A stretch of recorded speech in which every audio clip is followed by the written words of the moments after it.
Hey everybody, welcome to I Speak Organized. Today's video, I'm going to be breaking down the best practices for selling your old clothes and tips that will make you money. As a professional organizer, this is something that I do frequently for clients, so I'm going to break down the process of consigning clothing online. So if this is something that you're interested in learning more about and the best ways to do it, then stick around and let's get into it. My name is Melanie and I'm your professional organizer and productivity consultant. What does that even mean?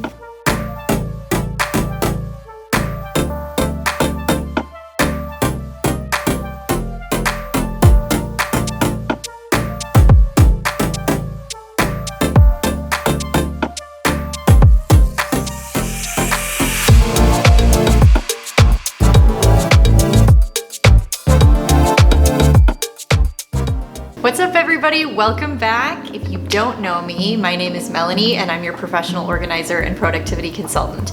I help hardworking families and professionals find form in their space and purpose for every phase of life.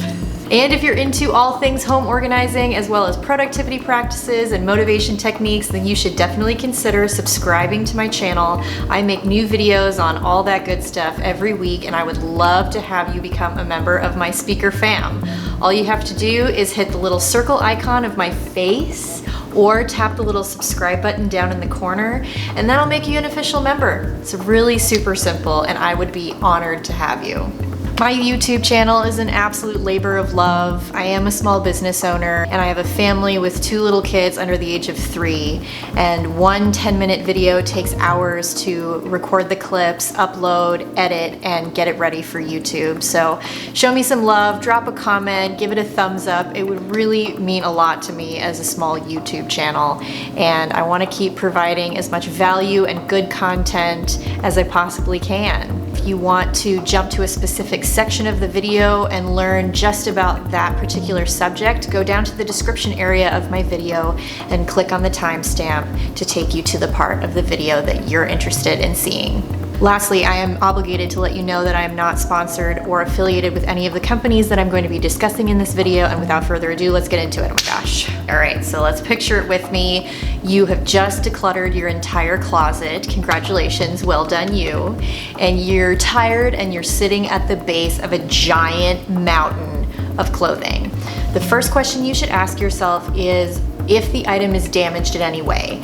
Check it over for rips, stains, missing pieces, if it has, studs on it of some kind, beading detail, that type of thing.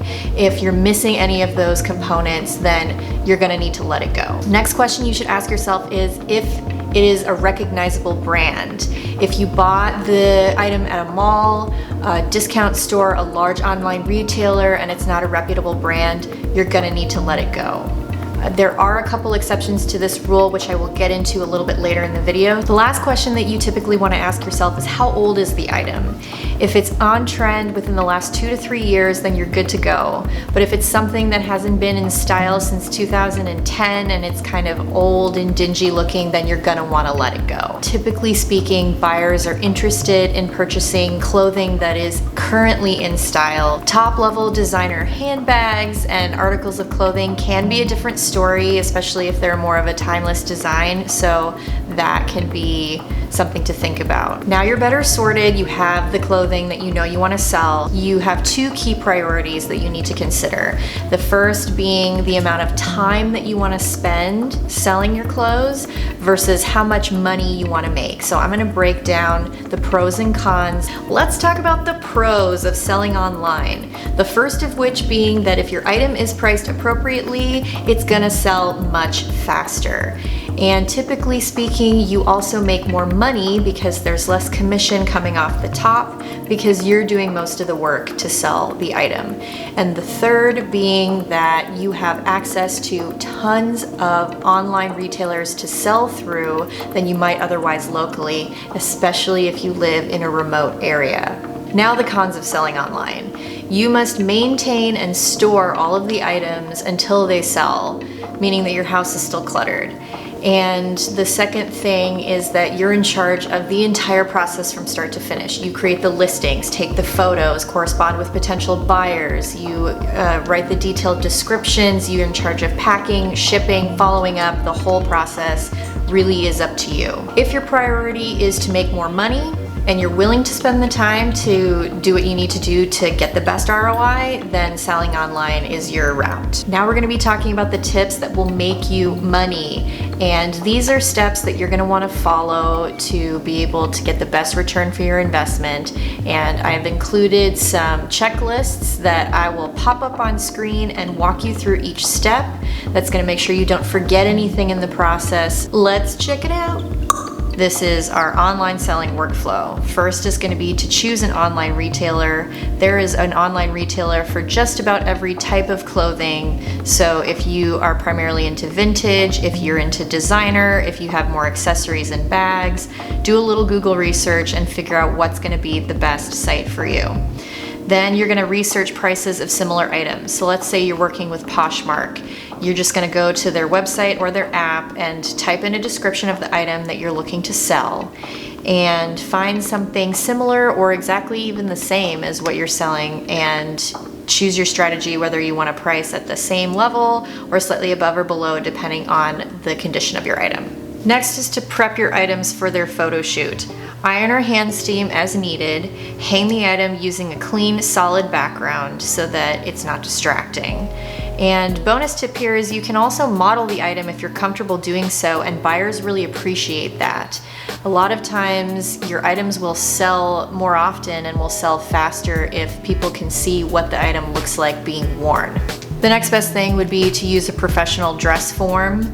Mannequins tend to be a little bit creepy, so steer clear of that. Next is taking high quality photos. Lighting is key, so make sure that you have access to lots of natural light. Take photos of the whole item front and back and tags to confirm the size and brand, as well as close-ups of any special features like beading detail and things of that nature. Bonus points if you use a background remover app to edit out distracting surroundings. I personally like to use an app like Snapseed or Canva to remove backgrounds and brighten up the photo. Make sure that you take at least 3. Next is going to be taking detailed measurements. Buyers won't be able to try on the item, so you need to provide accurate measurements. Buyers may also request additional size information, so it's best to have this information up front so you don't have to worry about figuring it out later. Next is going to be writing a clear and accurate description for your listing. I often will search the manufacturer's listing and use similar language in mine. Check for messages daily and respond to inquiries promptly. My rule is not to let more than 24 hours pass before responding, as this can damage your seller's reputation. Then you're going to be gathering packing supplies. And this tip surprised me when I found it out. It might surprise you as well, that USPS has free shipping supplies. You can go to USPS.com and order what you need ahead of time and have it delivered directly to your door.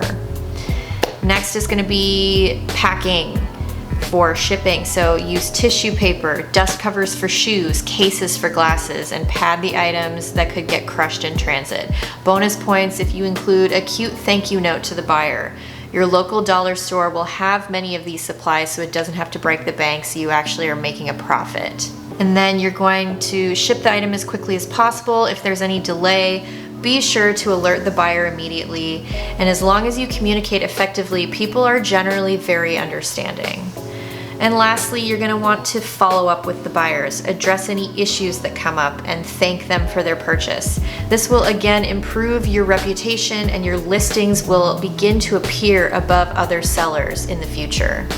One of the last things that you'll notice about this worksheet is the goals for money received. And because this is such an involved process, it's nice to have a little bit of motivation to keep you going. So think about some things that you might want to save up for that you can purchase with the money you make. Now I'm going to be giving you my additional insider tips for success. And the first one is to sell to your network first. And this was what I was talking about earlier in the video about brand not being as important. because when you're working with your network, whether it's friends or family or followers, these people already know you in some capacity, they have an established relationship with you. There is an element of trust there that is not present with the anonymity of selling online. I've had personal success with this, and clients have had success with grouping items in 15 to 20 at a time, and maybe doing a little like Facebook Live event, or just posting it to your stories, something like that, and offering it up for $50. And you might have a girlfriend or somebody who's interested in it and might even come to your house and pick it up. So it's really super low hassle, there's no commission, and you might not even have to spend any gas money driving it somewhere or shipping it someplace. So that's a win. Be sure to download my free printables of the online and consignment workflows in the description below. And if you ever need to reference any of the information we discussed in this video, I wrote a big old long guest post about it to a friend of mine, and I'll make sure to link to that post in the description as well. Thanks again for sticking around. That is it. And I know that it's a lot of information and many steps, but it doesn't have to be difficult, and you can follow the workflow and do great and hopefully make yourself some extra money. And I really hope that you got value out of this, and if you did, please do me a favor and give this video a thumbs up, and again, consider subscribing to my channel so that you never miss another opportunity to learn something new about organizing and productivity. I will see you guys in the next video, and I hope you have a wonderful day. Take care. Bye.